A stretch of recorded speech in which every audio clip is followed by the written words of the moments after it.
రాశి ఖన్నా తెలుగు సినీ నటి 1990లో ఢిల్లీలో జన్మించిన సినిమా రంగ ప్రవేశం మాత్రం మద్రాస్ కేవ్ 2000లో రిలీజ్ అయిన హిందీ సినిమాలో నటించడం జరిగింది.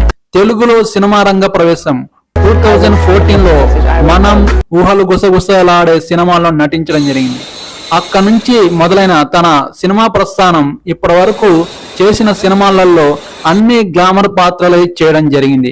ఇప్పటి వరకు తెలుగు ఇండస్ట్రీ సినిమాలలో 21 సినిమాలు చేయడం జరిగింది.